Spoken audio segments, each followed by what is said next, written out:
ఇప్పటికే మన న్యాయ వ్యవస్థ మీద చాలా ఒత్తిడి ఉంది. కోట్ల సంఖ్యలో కూడా కేసులు నమోదవుతున్నాయి. పెండింగ్‌లో ఉంటున్నటువంటి సంఖ్యలు కూడా కోట్ల సంఖ్యలోనే ఉన్నాయి. ఈ నేపథ్యంలో అసలు కోర్టులకు వెళ్లకుండా కోర్టు బయటే ఒకవేళ కోర్టుకు వెళ్ళినా కూడా ఆర్బిట్రేషన్ యాక్ట్ ద్వారా ఇలాంటి సమస్యలన్నిటికీ కూడా ఒక పరిష్కారాన్ని చూపించొచ్చు అంటున్నారు అడ్వకేట్ శివరామకృష్ణ గారు. సో ఇంతకీ ఈ ఆర్బిట్రేషన్ యాక్ట్ ఏం చెప్తుంది? ఈ యాక్ట్ ద్వారా ఇలాంటి సమస్యలను ఎట్లా పరిష్కరించుకోవచ్చు తెలుసుకునేటువంటి ప్రయత్నం చేద్దాం. ఒకసారి సార్తో మాట్లాడదాం. సార్ నమస్కారం శ్రవణ్ గారు. ఏంటి యాక్చువల్గా ఏంటి సార్ అంటే ఈ ఆర్బిట్రేషన్ యాక్ట్ అంటే ఏంటి? నిజంగానే కోర్టులకు వెళ్లకుండానే మనం ఈ సమస్యలను పరిష్కరించుకుంటాం. ఆర్బిట్రేషన్ యాక్ట్ అనేది 1996లో ఇంట్రడ్యూస్ అయిందండి. Arbitration and cancellation act. So ఈ యాక్ట్ మెయిన్ అడ్వాంటేజ్ ఏంటంటే ఏదైతే సివిల్ ప్రొసీజర్ ద్వారా కోర్టులో కేసులు వస్తే కనుక సో కోర్టులో ఏంటంటే కేసు తేలాలంటే జ్యుడిషియలీ సిస్టంలో జ్యుడిషియలీ ప్రాసెస్లో లాంగ్ టైం ఉంటుంది. ప్రొసీజర్ ఉంటుంది, ప్రాసెస్ ఉంటుంది, పీపుల్ ఉంటారు, ఎక్కడైనా డిలే జరగవచ్చు. సో వీటన్నిటికీ ఏం చేసిందంటే అప్పుడు సిపిసిలో ఒక ప్రొవిజన్ ఇచ్చిందండి. అండర్ సెక్షన్ 89 ప్రకారం alternative dispute resolution. So judicially dispute resolution అయితే ఎలా అయితే వర్క్ అవుతుందో సేమ్ అదే విధంగా alternative dispute resolution. So alternative dispute అంటే డిస్ప్యూట్ ఈజ్ కామన్. ఇద్దరు వ్యక్తుల మధ్య జరిగిన డిస్ప్యూట్ని సాల్వ్ చేయాలంటే either you can go with judicial way అని వెళ్ళండి, లేదా arbitration alternative judicial like arbitration way అని వెళ్ళమంటుంది. సో ఇప్పుడు ఏంటంటే అంటే మనకి ఓల్డెన్ డేస్లో కానీ ఆల్మోస్ట్ ఇప్పుడు కూడా ఏదైనా సివిల్ కేసు చిన్న చిన్న తగాదాలు వచ్చినప్పుడు కోర్టులో కేసు వేసేస్తాడు. అది ఎప్పుడో సార్ అదే తెలియదులే అని ఎవడో ఒకటి కేసు వేసేస్తాడు. కానీ దానివల్ల సఫర్ అయ్యేది ఆపోజిట్ పార్టీస్.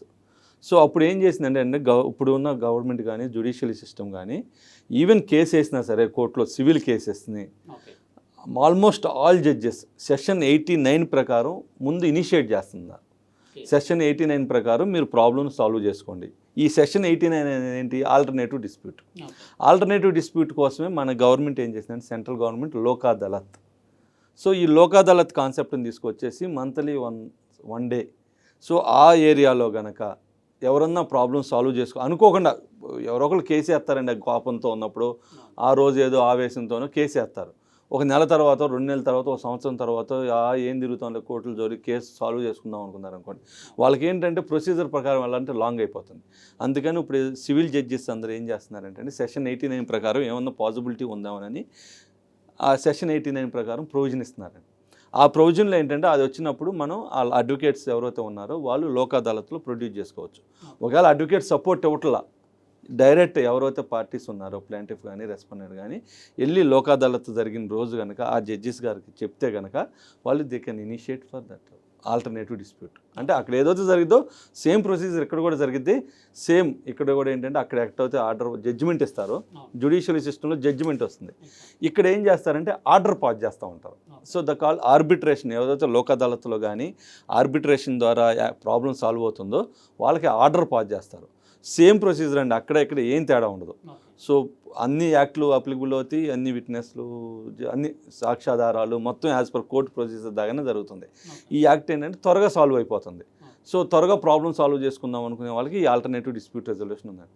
సో అందుకని మీకు ఎన్వి రమణ గారు మన ex chief justice Supreme Court international arbitration తీసుకొచ్చారండి. సో ఎందుకు తీసుకొచ్చారంటే ఇంటర్నేషనల్ ఆర్బిట్రేషను మన ఇండియాలో గ్లోబలైజేషన్ అవుతుంది. ఫారిన్ కంట్రీస్ కంపెనీస్ ఇండియాలో స్టార్ట్ చేస్తున్నారు. సో వీళ్ళకి ప్రాబ్లం వస్తే వీళ్ళేంటి ఫారినర్కి దే హ్యావ్ వాళ్ళ వేలో ఉన్న సివిల్ లాస్ తెలుసు, వాళ్ళ వేలో ఉన్న క్రిమినల్ లాస్ తెలుసు. మన ఇండియన్ సిస్టమ్ లాస్ తెలియకపోవచ్చు ప్రాపర్గా. అప్పుడు ఏంటి వాళ్ళు ఇండియన్ సిస్టమ్ మీద డిపెండ్ అయ్యి వాళ్ళు ఇన్వెస్ట్మెంట్లు పెట్టేసిన తర్వాత ప్రాబ్లం ఇరుక్కొని పోయారు అనుకోండి, they take the lot of time. వాళ్ళ కోసం అని చెప్పి గ్లోబలైజేషన్ అయిన తర్వాత ఏం చేశారంటే ఆల్ కంట్రీస్ కూర్చుని ఈ ఇంటర్నేషనల్ ఆర్బిట్రేషన్ అనే కాన్సెప్ట్ని తీసుకొచ్చారు. సో ఎక్కడైనా ప్రాబ్లం ఉంటే కనుక మీరు టర్మ్స్ అండ్ కండిషన్స్, ఇప్పుడు గవర్నమెంట్ ఆఫ్ ఇండియాతో ఒక ఫారిన్ కంపెనీ అగ్రిమెంట్ జరుగుతుందండి. సో అగ్రిమెంట్ అయిపోయేటప్పుడు బాగానే ఉంటుంది. వాళ్ళు ఇన్వెస్ట్మెంట్ పెడతారు. ఇన్వెస్ట్మెంట్ పెట్టిన తర్వాత ఏదో లోకల్ ఇష్యూ వచ్చింది. లోకల్ ఇష్యూ వచ్చినప్పుడు గవర్నమెంట్ ఆఫ్ ఇండియా కూడా ఏం చేయలేని పరిస్థితి వచ్చింది. ఎందుకంటే పీపుల్ ఇక్కడ వాళ్ళు. సో ఇష్యూ వచ్చింది ఇక్కడ. సో గవర్నమెంట్ ఆఫ్ ఇండియా ఏం చేయలేదు. సో ఫారిన్ కంపెనీ అప్పటికే సమ్ ఎక్స్ అమౌంట్ పెట్టేసి ఉండిద్ది. ఏం చేయాలో వాళ్ళకే అర్థం కాదు. సో వాళ్ళు ఏంటి ఇక్కడ తేలదు కేసు. వాళ్ళు ఇమీడియట్గా ఏంటంటే ఆ అగ్రిమెంట్ రాసుకునేటప్పుడే ఈ ఇంటర్నేషనల్ ఆర్బిట్రేటర్ మాకు ఏదన్నా ఇష్యూస్ జరిగితే కనుక so and so Singapore court అనో లేకపోతే సమ్ యూకే కోర్ట్ అనో లేదా యుఎస్ కోర్టులోనో తేల్చుకుందాం, ఈ 2 కంట్రీస్ వాళ్ళం అక్కడ తేల్చుకుందాం అని చెప్పేసి మీడియేషన్. యుఎస్ వాళ్ళు ఉన్నారనుకోండి, సింగపూర్, యూకే పెట్టుకుంటారండి. సో అక్కడ ఇంటర్నేషనల్ ఆర్బిట్రేటర్ సెంటర్లో ఈ ప్రాబ్లమ్ సాల్వ్ చేస్తారండి. సో ఇలా అందుకోసం అనే చెప్పి రీసెంట్గా ఏంటంటే మనకి హైదరాబాద్లో కూడా ఇంటర్నేషనల్ ఆర్బిట్రేషన్ ఎందుకు పెట్టారంటే, సో మనం సింగపూర్ వెళ్ళే బదులు ఇక్కడున్న కంపెనీ ఇక్కడున్న వాళ్ళతోనే ప్రాబ్లం ఉండేది కాబట్టి ఇక్కడే ప్రాబ్లం సాల్వ్ చేసుకుందాం అని చెప్పేసి ఇక్కడ ఇంటర్నేషనల్ ఆర్బిట్రేషన్ సెంటర్ పెట్టారు. సేమ్ అదే వేలోనే మనకి ఈ ఆర్బిట్రేషన్ యాక్ట్ అని 1996 తర్వాత ఎన్హాన్స్మెంట్స్ జరిగినాయి. సేమ్ థింగ్ మీడియేషన్ యాక్ట్ 2023 కూడా వచ్చిందండి. సో మనం అందరం ఏమంటుకుంటాం ఏంటంటే మీడియేటర్ అంటారు ఒకటే వర్డ్. సో మీడియేటర్ అనేది is not a simple term అండి. సో మీడియేటర్ అనే వర్డ్ ఎందుకు వచ్చేసిందంటే అతను మధ్యవర్తిత్వం చేసేస్తున్నాడు కాబట్టి మీడియేటర్ అనేస్తున్నారు. So as per government procedure కానీ మన లీగల్ ప్రొసీజర్ ప్రకారం మీడియేటర్ అంటే ఇద్దరు పార్టీస్ మధ్య ఉండే మనిషిని మీడియేటరే అంటాం. కానీ మీడియేటర్ అనేవాడు ఏమి చేయడండి, ఎక్స్ అనే పర్సను ఏదో ఎక్స్కి వైకి గొడవ జరుగుతుందండి, మధ్యలో ఏ అనే అతను మీడియేటర్ అనుకోండి. ఏం చేస్తాడంటే ఎక్స్తో మాట్లాడతాడు, ఎక్స్ ఏదైతే చెబుతాడు ఇన్ఫర్మేషన్ యాజ్ ఇట్ ఈస్గా వైకి చెప్పాలి, అదే మీడియేషన్ అంతే. వై ఏం చెప్పాడో తీసుకెళ్ళి ఎక్స్ చెప్పాలి. ప్రాబ్లం సాల్వ్ అయ్యిద్దా అవదా అనేది ఏ మీద డిపెండ్ ఉండదు. సో మీడియేటర్ మీద డిపెండ్ అవ్వదు. సో అతను ఏంటంటే ఓన్లీ ఇన్ఫర్మేషన్ పాస్ చేస్తున్నాడు. ఎక్స్ వై డైరెక్ట్ వెళ్తే కొట్టుకుంటే క్రిమినల్ కేసెస్ లేకపోతే ఇంకో ఇష్యూస్ అవుతాయి అని చెప్పేసి మధ్యలో ఒక పర్సన్ పెడుతున్నాం, that's called a mediator. So ఆ ప్రాబ్లం సాల్వ్ చేసుకోవడానికి ఎవరు మీడియేటర్గా ఉండాలి, ఏమేమి సాల్వ్ చేయాలనేది మన మీడియేషన్ యాక్ట్ 2023 ప్రకారం సెంట్రల్ గవర్నమెంట్ యాక్ట్ రిలీజ్ చేసిందండి, లా డిపార్ట్మెంటు.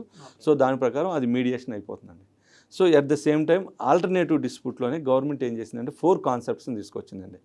సో ఈ ఆర్బిట్రేషన్ యాక్ట్ ప్రకారం ఏడిఆర్ అంటామండి, ఆల్టర్నేటివ్ డిస్ప్యూట్ రెజల్యూషన్లో. సో ఎవరెవరు ఉంటారంటే ఆర్బిట్రేటర్ ఉంటాడండి, తర్వాత మీడియేటర్ ఉంటాడు, లేదా కన్సిలేటర్ ఉంటాడు, నెగోషియేటర్, ఇలా 4 డిఫరెంట్ పీపుల్ అవైలబిలిటీ ఆ యాక్ట్ ప్రకారం యాక్ట్ చేయవచ్చు. సో ఆర్బిట్రేటర్ ఏం చేస్తాడు, మీడియేటర్ ఏం చేస్తాడు, నెగోషియేటర్ ఏం చేస్తాడు, కన్సిలేటర్ ఏం చేయాలనేది ఈ యాక్ట్లో మనకి డిఫైన్ చేసి ఉందండి ఆల్టర్నేటివ్ డిస్ప్యూట్ రెజల్యూషన్లో. సో వీళ్ళకి డిఫరెన్స్లు ఏంటనేది మీకు నేను కొద్దిగా చిన్న ఎగ్జాంపుల్తో చెప్తాను, ల్యాండ్ ఎగ్జాంపుల్తో. ఆర్బిట్రేటర్ అంటే ఏం లేదండి, ఒక ఏరియాలో గవర్నమెంటు ల్యాండ్ ఎక్విజిషన్ చేద్దాం అనుకుంది, ఏదో ఒక ప్రాజెక్ట్ కడదామని, వాటర్ ప్రాజెక్ట్ కడదామనో లేదంటే ఆ గ్రామంలోనే ఫర్ ఎగ్జాంపుల్ ఆ గ్రామంలోనే రీహాబిలిటేషన్ సెంటర్ పెడదామని. మనకు తుఫాన్లు ఇలాంటివి వస్తూ ఉంటాయి కదా, వచ్చినప్పుడు ఒక బిల్డింగ్ కావాల్సి వస్తుంది. ఆ బిల్డింగ్ ఆ విలేజ్లో ఎక్కడ గవర్నమెంట్ ల్యాండ్ లేదు. ఏం చేసిద్ది, గవర్నమెంట్ ల్యాండ్ లేనప్పుడు ప్రజల దగ్గర నోటీస్ ఇచ్చింది, బాబు సో అండ్ సో ఏరియాలో సో అండ్ సో సర్వే నెంబర్లో మేము ఇలా రీహాబిలిటేషన్ సెంటర్ కడదాం అనుకుంటున్నాం, తుఫాన్లు అవి వచ్చినప్పుడు మీరు అందరూ వెళ్ళి అక్కడ షట్టర్ తీసుకోండి అని చెప్పడానికి ఒక నోటీస్ ఇచ్చింది. సో ఎవరు రానప్పుడు ఏం చేస్తుంది, ఎవరన్నా ముందుకు వచ్చారనుకోండి, that is different scenario. First రాలేదనుకునే వెళ్దాం, ఎవరు రాలేనప్పుడు ఏం చేసింది అంటే గవర్నమెంట్ R&R పాలసీ అనేది ఒకటి ఉందండి, యాక్ట్ ఒకటి ఉంది మనకి 2013లో ఇచ్చారన్నమాట, reward and rehabilitation act. So దాంట్లో ఏంటంటే రివార్డ్ అండ్ రీకన్సిలేషన్ యాక్ట్, దాని ప్రకారం ఏంటంటే అండి ఇప్పుడున్న అక్కడ ల్యాండ్ ఎంత ఉందో, ఏ ల్యాండ్ అయితే కావాలనుకుంటున్నారో ఆ ల్యాండ్కి ఎంత ఉందో దానికి 3 times పే చేసి గవర్నమెంట్ వాళ్ళ దగ్గర నుంచి ల్యాండ్ తీసుకునేది. సో అలా ల్యాండ్ తీసుకుంది అనుకోండి, ఫర్ ఎగ్జాంపుల్ ల్యాండ్ తీసుకున్న తర్వాత గవర్నమెంట్ కడతల, ఏదో ఫైనాన్స్ ప్రాబ్లమ్స్ వచ్చి ఏదో కట్టలేదు, లేదా గవర్నమెంట్ చేంజ్ అయిపోయింది కట్టలేదు, ఈ రైతులు ఏం చేస్తారు, స్టిల్ దాంట్లో పండించుకుంటూనే ఉంటారు. అంటే ఇంకా రాలేదు కదా, వచ్చినప్పుడు హ్యాండ్ ఓవర్ చేద్దామని అని చెప్పేసి వదిలేస్తారు దాన్ని. సో ఇప్పుడు గవర్నమెంట్ ఏం చేసిద్ది, తర్వాత ఎప్పుడో వెళ్ళింది 1 year తర్వాత ఎప్పుడో. సో 1 year తర్వాత వెళ్ళి చిన్న బిల్డింగ్ కట్టేది, కింద బేస్మెంట్ తీసుకుని ఆగిపోయింది, రైతులకు ఉపయోగం ఉండలేదు. 1 year 2 years చూస్తారు గ్రామస్తులు, గాబాలనే తుఫాన్ వచ్చింది, ఆ పర్పస్కి తీసుకున్న బిల్డింగ్ కంప్లీట్ అవ్వాలా, ఇచ్చిన పర్పస్ ఫార్మర్ది ఇష్యూ సాల్వ్ కావాలా, వీళ్ళు ఏం చేయాలి, కోర్టుకు వెళ్తారు. కోర్టుకు వెళ్తే తేలిద్దా, వీడు రైతులు కోర్టుకు వెళ్ళారు మేమెందుకు సాల్వ్ చేయాలని ఇగోతో ఉన్నారనుకోండి గవర్నమెంట్, ప్రాబ్లం సాల్వ్ కాదు. సో అప్పుడు ఏం చేయాలంటే అండి, ఈ ఎవరైతే రైతులు ఉన్నారో ఆ విలేజర్స్ ఉన్నారో గవర్నమెంట్ ల్యాండ్ తీసుకుంది కాబట్టి బిల్డింగ్ కడతానంది కాబట్టి కోర్టులో ఒక నోటీస్ ఇచ్చేసి మాకు ఒక ఆర్బిట్రేటర్ని ప్రొవైడ్ చేయండి, మాకు ఈ ప్రాబ్లం ఉంది, ఈ ప్రాబ్లం సాల్వ్ చేయాలంటే ప్రొసీజర్ ప్రకారం వెళ్ళాలంటే టైం అయింది కాబట్టి మీరు గవర్నమెంట్తో మాట్లాడటం కోసం మాకు ఒక ఆర్బిట్రేటర్ని అసైన్ చేయండి అన్నప్పుడు ఏం చేసిందంటే అక్కడ ఉన్న లోకల్ కోర్టు డిస్ట్రిక్ట్ కోర్ట్స్ ఒక ఆర్బిట్రేటర్ని డిఫైన్ చేసి ఆర్బిట్రేటర్ని గవర్నమెంట్ దగ్గర పంపించేదాన్ని. పద్దాక గ్రామస్తులు వెళ్ళవసలు గవర్నమెంట్ దగ్గరికి. ఈ ఆర్బిట్రేటర్ని ఎవరినైతే అడిగారో ఆర్బిట్రేటర్ వెళ్తారు, కనుక్కుంటారు, వీళ్ళకి ఇన్ఫర్మేషన్ పాస్ చేసేసి అది ఎందుకు కంప్లీట్ అవ్వట్లేదో ఒక ఆర్డర్ పాస్ చేస్తారు, కంప్లీట్ చేయండి, లేదా కంప్లీట్ చేయాలంటే గవర్నమెంట్కి ఈ ప్రాబ్లం మీ లోకల్ ఏదైనా ఇష్యూ ఉందనుకోండి, ఈ ప్రాబ్లం ఉంది కాబట్టి ఈ ఆర్డర్లో మీరు ఈ ప్రాబ్లం మీరు కనుక సాల్వ్ చేస్తే కనుక గవర్నమెంట్ కట్టేసేదని ఒక ఆర్డర్ పాస్ చేసేదాన్ని. That's called as a arbitration activity. అంటే ఒక ఆర్బిటర్ ఆ ప్రాబ్లం సాల్వ్ చేస్తాడు. ఇంకోటి నెక్స్ట్ ఏంటంటే మీడియేటర్. మీడియేటర్ ఏం చేస్తాడు అంటే ఆర్బిట్రేటర్ అనే వాళ్ళకి లీగల్ నాలెడ్జ్ ఉండాలి, లీగల్ ఇన్ఫర్మేషన్ తెలియాలి, లీగల్ యాక్ట్లు తెలియాలి, ఇన్ఫర్మేషన్ తెలిస్తేనే arbitrator. Most of the time arbitrators కింద ఎవరు ఉంటారంటే సీనియర్ అడ్వకేట్స్ కానీ, లేదా జడ్జిస్గా ఎవరైతే రిటైర్డ్ అయ్యారో హైకోర్టు జడ్జి కానీ, డిస్ట్రిక్ట్ జడ్జెస్ కానీ, లోకల్ సెషన్ కోర్టులో ఉన్న జడ్జెస్ కానీ. సో ఆ పరిధిలో ఎవరికైతే ఆ కేసు రిలేటెడ్ లీగల్ నాలెడ్జ్ ఉంటుందో వాళ్ళు ఆర్బిట్రేటర్ కింద యాక్ట్ చేస్తారండి. అది మనమైనా అడగొచ్చు, లేదంటే కోర్టు అయినా డిఫైన్ చేయవచ్చు ఆర్బిట్రేటర్ని. సో అది అక్కడైపోతుందండి. మీడియేటర్ అనేది ఏంటంటే mediator is not a legal, అంటే ఆ పర్సన్ లీగల్ పర్సన్ అయి ఉండాల్సిన అవసరం అయితే లేదండి. సో ప్రాబ్లం కనుక for example X and Y కింద చెప్పినట్టే ఎక్స్ అండ్ వై అనే కంపెనీ ఇద్దరు పర్సన్స్ మధ్య ఇష్యూ నడుస్తుంది. వీళ్ళిద్దరికీ ఎవరైతే డేటా ట్రాన్స్ఫర్ చేయగలుగుతాడో, ఇద్దరికి విల్లింగ్ ఉన్న పర్సన్ ఎవరైతే ఉన్నారో ఆ డేటా ట్రాన్స్ఫర్లో ప్రాబ్లం సాల్వ్ అవుతే కనుక they called as a mediator. ఇవి ఎక్కడ జరుగుతాయి ఏంటంటే కంపెనీస్లో ఎక్కువ ఉంటారు మీడియేటర్స్. లేబర్ డిపార్ట్మెంట్కి, అదే లేబర్ యూనియన్స్కి యజమాని మధ్య జరుగుతూ ఉంటాయి ఇష్యూస్. సో లేబర్ ఎవరైతే లేబర్ అసోసియేషన్స్ ఉంటాయో అసోసియేషన్ ఇంక్రిమెంట్లు అడుగుతాయి, కంపెనీ అంటే నేను చేయలేనయ్యా అంటే. సో వీళ్ళిద్దరి మధ్య ఏం చేస్తారు, ఆ లోకల్ ఉన్న ఎమ్మెల్యేనో ఆ లోకల్ ఉన్న లేబర్ డిపార్ట్మెంట్ వాళ్ళు ఎవరో ఒకళ్ళు మీడియేషన్ చేసి, బాబు వాళ్ళు 1000 రూపాయలు అడుగుతున్నారు, నీకు అంత ప్రాఫిట్ రాదంటున్నావు కాబట్టి 200 300 ఇవ్వు అని చెప్పేసి ఓన్లీ ట్రాన్స్ఫర్ చేస్తారు తప్ప ఆ నెగోషియేషన్ చేయరు వాళ్ళు. సో ఈ ఇద్దరు ఓన్లీ ఏంటంటే 1000 రూపాయలు ఇమ్మంటున్నాడండి, ఆయన అయితే 200 ఇస్తా అంటున్నాడు, మరి ఏం చేద్దాం అంటాడు, ఏం తెలియదు అట్టగా వదిలేద్దాం అంటాడు, లేదంటే ఓకేలేండి 200 తెలిపోతాం అంటాడు. అది different. That is called mediation. రెండు లేబర్ కంపెనీ తరఫునను, యజమాని తరఫునను, అసోసియేషన్ తరఫున జరిగే ఇష్యూ. అదే నెగోషియేటర్ అని ఇంకో కాన్సెప్ట్ ఉందండి. నెగోషియేటర్ ఏం చేస్తాడంటే ఇదే ఇష్యూ ఉంది, లేబర్ ఇష్యూనే ఇందాక సాల్వ్ కాల.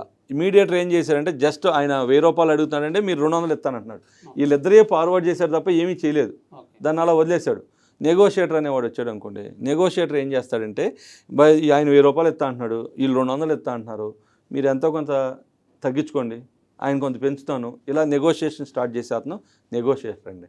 నెగోషియేటర్ ఏంటంటే ఇద్దరు ప్రాబ్లమ్స్ని సాల్వ్ చేసేసి క్లోజ్ చేస్తే కనుక నెగోషియేటర్ అవుతాడు. సో ఈ నెగోషియేటర్కి ఇంకో కాన్సెప్ట్ ఉందండి.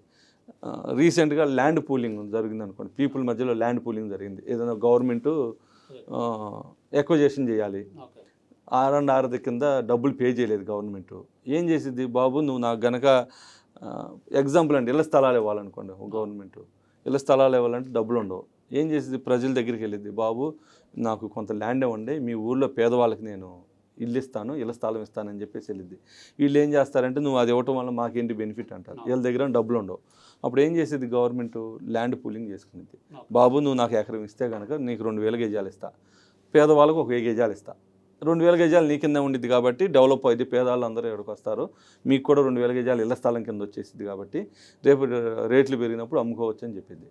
సో ఇది రైతులను గవర్నమెంట్ ఒప్పుకున్నారనుకోండి, దే కాల్డ్ యాజ్ నెగోషియేషన్. వాళ్ళు ఎవరో ఉండరు మధ్యలో, వాళ్ళిద్దరే కూర్చుంటారు, నెగోషియేట్ చేస్తారు, వీ లైక్ అంటే వాళ్ళిద్దరూ లైక్లో ఉంటే కనుక నెగోషియేషన్ అయిపోయింది.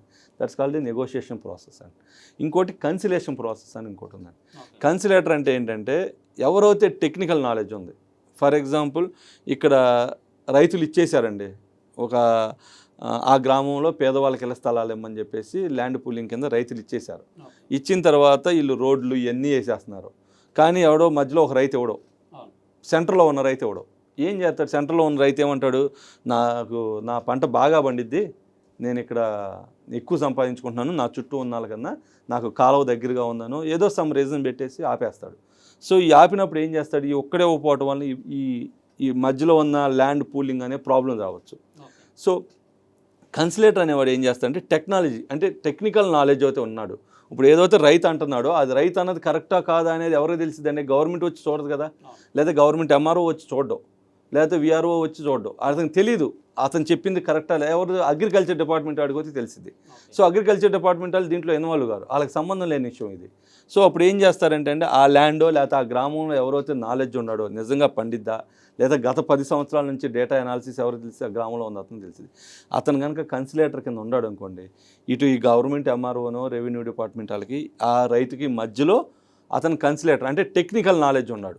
ఆ ఇష్యూకి రిలేటెడ్గా టెక్నికల్ నాలెడ్జ్ ఎవరికైతే ఉందో ఆ టెక్నికల్ నాలెడ్జ్ ఉన్నాన్ని కనుక కన్సిలేటర్ కింద అపాయింట్మెంట్ చేసామనుకోండి, అతను ప్రాబ్లం సాల్వ్ చేస్తాడు, ల్యాండ్ అలొకేట్ చేసేసి గ్రామం మొత్తానికి ఇష్యూ సాల్వ్ చేస్తాడు.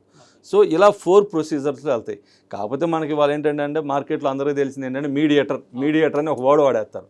సో మీడియేటర్ అనేది కరెక్ట్ అంటే లీగల్గా కరెక్ట్ కాదండి. సో లీగల్ ప్రొసీజర్ ప్రకారం ఆర్బిట్రేటర్ అనేవాడు ఉంటారు, మీడియేటర్ ఉంటారు, నెగోషియేటర్ ఉంటారు, కన్సిలేటర్ ఉంటారు. సో మీరు ఇప్పుడు చెప్పారు అంటే మీరు చెప్పినటువంటి సమస్యలను కూడా చాలా పెద్ద పెద్ద సమస్యలు అంటే భూ వివాదాలు కానివ్వండి, లేదంటే ఈ కంపెనీల మధ్య వివాదాలు కానివ్వండి. సో జనరల్గా ఇవేనా, లేదంటే ఫ్యామిలీ ఇష్యూస్ కానీ చిన్న చిన్న మ్యాటర్స్ కానీ కూడా ఈ ఆర్బిట్రేషన్ యాక్ట్ పరిధిలోకి వస్తాయి? ఎస్, ఆర్బిట్రేషన్ యాక్ట్ పరిధిలో డివోర్స్ కూడా ఉందండి. ఫస్ట్ సివిల్ ప్రొసీజర్స్లో ఏంటంటే మనకి మ్యూచువల్ అండర్స్టాండింగ్ అనే కాన్సెప్ట్ వచ్చింది కానీ mutual understanding based on alternative dispute. So ఇద్దరు వైఫ్ అండ్ హస్బెండ్ మధ్య జరిగే ఇష్యూని ఫస్ట్ కోర్టుకి వెళ్ళిపోతారు. ఎందుకంటే ఆవేశంతో వెళ్తారు, ఇంకోటి వెళ్తారు, 5 నెలలు 6 నెలల తర్వాత రియలైజ్ అవుతారు, అది ఇది తేలేటట్లేదురా, ఎంత టైం పట్టిద్దో తెలీదు, ఇద్దరు ఏజ్ గ్యాప్ వచ్చేస్తుంది, లేదా సమ్ అదర్ సివిల్ ప్రాబ్లమ్స్ కనపడతా ఉంటాయి. సో ఇప్పుడు ఏం చేస్తారంటే ఇద్దరు ఎవరైతే భార్యాభర్తలు ఇద్దరు కలిసి ఇద్దరు తరపున లాయర్లు సార్ ఇద్దరు మ్యూచువల్ అండర్స్టాండింగ్తో డివోర్స్ తీసుకోవాలనుకుంటున్నారండి అనగానే జడ్జి గారు ఏం చేస్తారంటే అండర్ ఆల్టర్నేటివ్ డిస్ప్యూట్ కింద సెక్షన్ 89 సిపిసి కింద లోక్ అదాలత్తో పాస్ చేయడము, లేకపోతే ఇద్దరు మ్యూచువల్గా అండర్స్టాండ్ అయ్యారు కాబట్టి ఆల్టర్నేటివ్ డిస్ప్యూట్ కింద వాళ్ళిద్దరికి విడాకులు 6 నెలల తర్వాత 1 ఇయర్ తర్వాత ఆటోమేటిక్గా విడాకులు ఇచ్చేస్తారండి. సో డొమెస్టిక్ వైలెన్స్ కూడా వస్తుందండి దీంట్లోకి. చిన్న చిన్న కేసులు అయితే ఏదైతే ప్రాబ్లం ఉందో అన్ని కేసులు సాల్వ్ చేసుకోవచ్చు. మేజర్ క్రిమినల్ కేసెస్ కాకుండా అన్ని కేసెస్ ప్రాబ్లమ్ సాల్వ్ చేయొచ్చండి. ఏదో ఫర్ ఎగ్జాంపుల్ ఒక ఎక్స్ అనే పర్సన్ మర్డర్ చేశాడు, వై అనే అతను, ఎక్స్ వాళ్ళ వైఫ్ వెళ్ళి కేసు పెట్టింది అనుకోండి, తర్వాత ఎక్స్ వాళ్ళ వైఫ్ను వై కంబైన్ అయిపోయి నేను విత్డ్రా చేసుకుంటాను, నాకు ఆల్టర్నేటివ్ డిస్ప్యూట్ రిజల్యూషన్ ద్వారా సాల్వ్ చేయమంటే చేయదని కోర్టు. అదేంటంటే అక్కడ ఒక పర్సన్కి ఒక సొసైటీలో ఇంపాక్ట్ జరిగింది. అతను ఎక్స్ అనే వైఫ్కి హస్బెండ్ అయి ఉండొచ్చు, బట్ సొసైటీలో ఒక పర్సన్ కాబట్టి అతనికి అన్యాయం జరిగింది కాబట్టి ఒక సివిల్ ప్రొసీజర్ క్రిమినల్ ప్రొసీజర్స్ ఉన్నాయి కాబట్టి దాని ప్రకారం వెళ్ళాలండి. ఇద్దరు కొట్టుకున్న తర్వాత కొట్టుకుంటే ప్రాబ్లం లేదండి. ఈ మర్డర్ అటెంప్ట్ కేసులు మోర్ దాన్ 2 years శిక్ష పడే కేసులు కొన్ని ఉంటాయి. అవి పడిన తర్వాత మేము ఇద్దరం రాజీ చేసుకుంటామంటే కుదరదండి. అది కోర్టు ప్రొసీజర్ ప్రకారం వెళ్ళాల్సిందే కంపల్సరీ.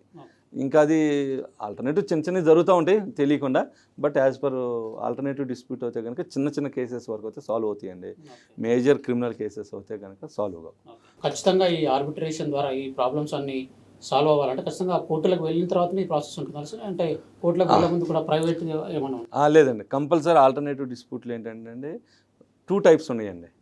ఒకటి సివిల్ అగ్రిమెంట్లు జరిగినాయి అనుకోండి, సివిల్ అగ్రిమెంట్ జరిగేటప్పుడు ఫర్ ఎగ్జాంపుల్ ఒక డెవలపర్ ఒక ల్యాండ్ లాట్ దగ్గర కన్స్ట్రక్షన్ చేస్తానని చెప్పేసి డెవలప్మెంట్ అగ్రిమెంట్ రాసుకుంటాడు.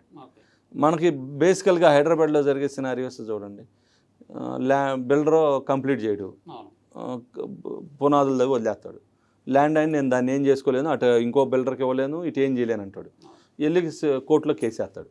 అది ఎప్పుడు తెలియదండి, 10 years 12 years ఎప్పుడు తెలియదో తెలియదు. అదే కనుక వాళ్ళిద్దరూ రాసుకునేటప్పుడు డెవలప్మెంట్ అగ్రిమెంట్ ఏంటి, డెవలపర్కి నేను ల్యాండ్ లాట్కి సంతకాలు జరిగేటప్పుడే ఒక చిన్న క్లాజ్ పెట్టుకున్నారనుకోండి, ఏదైనా డిస్ప్యూట్ జరిగితే కనుక ఇద్దరి మధ్య డిస్ప్యూట్ వస్తే so and so district judge కనుక ఆర్బిట్రేటర్ని అసైన్ చేయండి, లేదా మేమిద్దరం కలిసి ఒక ఆర్బిట్రేటర్ని అసైన్ చేసుకుని ఈ ప్రాబ్లం సాల్వ్ చేసుకుంటామని కనుక ఆ క్లాజ్ పెట్టుకోగలిగితే వాళ్ళ అగ్రిమెంట్లో అసలు కోర్టు యాక్సెప్ట్ కూడా చేయదు ఆ కేసుని. మీరిద్దరు కలిసి ఒక ఆర్బిట్రేటర్ని ఒకవేళ పెట్టుకోలేకపోతున్నారు అప్పుడు కోర్టు వచ్చి పెట్టిద్దండి, ఒక ఆర్బిట్రేటర్ని అసైన్ చేసి ఇలా ప్రాబ్లం సాల్వ్ చేయవా అనేది. ఇంకో బెస్ట్ ఎగ్జాంపుల్ చెప్తాను, ఈ మధ్య కొంతమంది ప్రీ లాంచింగ్ ఆఫర్స్ కింద పెట్టారు రియల్ ఎస్టేట్లో. ప్రీ లాంచింగ్ కింద పెట్టేసి డబ్బులు రాసేసి సమ్ XYZ అనే కంపెనీ ABC అనే పర్సన్కి అగ్రిమెంట్ చేసేసింది. ఈ అగ్రిమెంట్ చేసుకునే హోల్డర్ కనుక రేపు నువ్వు కంప్లీట్ చేయకపోతే నాకు ఒక ఆర్బిట్రేటర్ని అసైన్ చేయమని అని ఒక క్లాజ్ పెట్టుకున్నాడు అనుకోండి, అసలు ఎక్కడికి తిరగవసరం లేదండి, ఏ కోర్టు దగ్గరికి వెళ్ళవసరం. సో కోర్టుకి జస్ట్ అలా నోటీస్ వేయంగానే కోర్టు ఏం చేసింది అంటే ఒక ఆర్బిట్రేటర్ని అలొకేట్ చేసేసింది. ఫస్ట్ దేడే ఏదైతే కోర్టు ఫైలింగ్ అయిపోయి జడ్జి గారి దగ్గరికి వచ్చిందో ఆ రోజు దాంట్లో చదువుతారు ఇక్కడ ఆర్బిట్రేటర్ని అసైన్ చేయండి అనగానే డే 1 వాళ్ళకి ఆర్బిట్రేటర్ అసైన్ అయిపోతాడండి. సో కేసు కూడా ప్రాబ్లమ్స్ ఉండవు. అందుకనే ఇప్పుడు ఇవన్నీ ఏంటంటే ఇంటర్నేషనల్గా బాగా జరుగుతున్నాయి. ఈ ఇంటర్నేషనల్గా జరిగే వాటిని మనం లోకల్గా కూడా ప్రతి అగ్రిమెంట్లో కనుక ఇంప్లిమెంట్ చేయగలిగితే కేసెస్ సాల్వ్ అయిపోతాయండి. సివిల్ కేసెస్ అనేవి మ్యాక్సిమం తగ్గిపోతాయి. అది సో ఇప్పుడు ఈ ఆర్బిట్రేషన్ ద్వారా వచ్చేటువంటి ఆర్డర్ ఏదైతే ఉంటుందో సో అదే ఫైనల్ ఆర్డర్ అనుకోవచ్చా సార్, లేదంటే మళ్ళీ దానిపైన కూడా అప్పీల్ వెళ్ళి ఇది యాక్చువల్గా ఏంటంటే లోక్ అదాలత్లో వచ్చింది అనుకోండి ఆర్డర్. అంటే Lok Adalat is also alternative dispute resolution. Lok అదాలత్కి వస్తే కనుక హైకోర్టుకి వెళ్ళి అప్పీల్స్ చేసుకోవచ్చు. ఎందుకంటే సెషన్ కోర్టు డిస్ట్రిక్ట్ కోర్టులో ఇస్తారు కాబట్టి వాళ్ళు హైకోర్టుకి సుప్రీంకోర్టుకి వెళ్ళొచ్చు, ప్రాబ్లం లేదు. ఈ మీడియేషను కన్సిలేషన్ అనేవి ఏంటంటే they are not passing the orders. Only ఇద్దరి మధ్య అగ్రిమెంట్లు జరుగుతాయి, ప్రాబ్లమ్ సాల్వ్ అవ్వగానే ఇద్దరు సంతకాలు చేసుకుంటారు, వెళ్ళిపోతారు. వెళ్ళిపోయిన తర్వాత ఒక పార్టీ నా సాటిస్ఫై కాలేదని అందనుకోండి, ఆడికి వెళ్ళిన తర్వాత లోకల్ కోర్టులో వేసుకోవచ్చు అండి అప్పీల్. అప్పుడు ఏం చేస్తారంటే ఆపోజిట్ పార్టీ ఇదిగోండి పెద్ద మనుషుల మధ్య ఇది జరిగిందని చెప్పగానే మళ్ళీ వాళ్ళు కూడా ఏంటంటే లోక్ అదాలత్తో ఫార్వర్డ్ చేస్తారండి, అక్కడే సాల్వ్ చేసుకోండి అని చెప్పేసి. సో అప్పీల్కి ప్రొసీజర్ ఉందండి. సో జనరల్గా ఏంటి సార్ అంటే ఆర్బిట్రేటర్ అయ్యే వాళ్ళు ఖచ్చితంగా లీగల్ నాలెడ్జ్ ఉన్న వాళ్ళే ఉంటారా ఏంటి, ఎవరు ఉంటారు? ఆర్బిట్రేటర్ అయితే కనుక కంపల్సరీ లీగల్ నాలెడ్జ్ ఉండాలండి. మీడియేటరు, కన్సిలేటరు, నెగోషియేటర్కి అయితే లీగల్ నాలెడ్జ్ అవసరం లేదు. సో ఆర్బిట్రేటర్ కూడా కంపల్సరీ కోర్టే అసైన్ చేయాలండి. కోర్టు అపాయింట్మెంట్ చేసిద్ది. సో అండ్ సో పర్సన్ని మీ కేసు సాల్వ్, మీ ఇద్దరి మధ్య ఉన్న డిస్ప్యూట్ని సాల్వ్ చేయడానికి ఈ ఆర్బిట్రేటర్ని అలొకేట్ చేస్తున్నానని చెప్పి చెప్తారు. లేదు అనుకోండి, మనం అగ్రిమెంట్ రాసుకునేటప్పుడే ఇద్దరు పర్సన్స్ రాసుకుంటున్నారు అనుకోండి, ఇద్దరు పర్సన్స్ కలిసి ఒక లాయర్ని ఆర్బిట్రేటర్ కింద పెట్టుకోవచ్చు, సీనియర్ లాయర్ని. సో లీగల్ నాలెడ్జ్ ఉన్న వాళ్ళే ఆర్బిట్రేటర్ అవుతారండి. టెక్నికల్ నాలెడ్జ్ ఉన్న వాళ్ళు కన్సిలేటర్ అవుతారు. ఎందుకంటే అది టెక్నికల్ ఇష్యూస్ ఉన్నాయి అనుకోండి, లీగల్గా ఏం చేయలేరు. కొన్ని ఇష్యూస్ ఏంటంటే లీగల్ ప్రకారం వెళ్తే కానీ టెక్నాలజీ ప్రకారం వెళ్ళదు. సో అప్పుడు కన్సిలేటర్ అనే అతను వస్తాడు అనమాట. అది మాత్రం మనం లీగల్ నాలెడ్జ్ ఉండాల్సిన అవసరం లేదు, కన్సిలేటర్తోనే టెక్నికల్ నాలెడ్జ్ తెలిపోవచ్చు. Thank you. సో ఇది ఓవరాల్గా చూసుకున్నట్లయితే ఈ ఆర్బిట్రేషన్ యాక్ట్ ద్వారా పెద్ద పెద్ద భూ సమస్యలు కానివ్వండి, లేదంటే కంపెనీల మధ్య వచ్చేటువంటి వివాదాలు కానివ్వండి, లేదంటే ఫ్యామిలీ అంటే డైవర్స్ లాంటి ఇష్యూస్ కానివ్వండి, సో వీటన్నిటిని కూడా ఈ ఆర్బిట్రేషన్ యాక్ట్ ద్వారా తొందరగా సెటిల్ చేసుకోవచ్చని శివరామకృష్ణ గారు అయితే చెప్తూ ఉన్నారు. ఇక అంటే చాలా చూస్తూ ఉంటాం రియల్ ఎస్టేట్లో కానివ్వండి, సో వివిధ ప్రాజెక్టుల విషయంలో కానివ్వండి, రెండు పార్టీల మధ్య అగ్రిమెంట్ జరిగేటప్పుడు ఈ ఆర్బిట్రేషన్కి సంబంధించి ఒక క్లాజ్ పెట్టుకుంటే బాగుంటుంది. సో ప్రతి ఒక్కరు కూడా ఆ క్లాజ్ పెట్టుకున్నప్పుడు తొందరగా ఇలాంటి సమస్యలు కోర్టులకు వెళ్లకుండానే, అంటే కోర్టులో ఎక్కువ కాలం ఈ సమస్య నలగకుండానే బయటనే తొందరగా వివాదానికి పరిష్కారం దొరికేటువంటి అవకాశం ఉంటుంది. సో ప్రతి ఒక్కరు కూడా ఈ ఆర్బిట్రేషన్ పైన ఖచ్చితంగా అవగాహన పెంచుకోవాలని కూడా ఆయన అయితే సూచిస్తున్నారు. ప్రజెంట్ పవన్తో శ్రవణ్, ఏబీ ఆంధ్రజ్యోతి, హైదరాబాద్.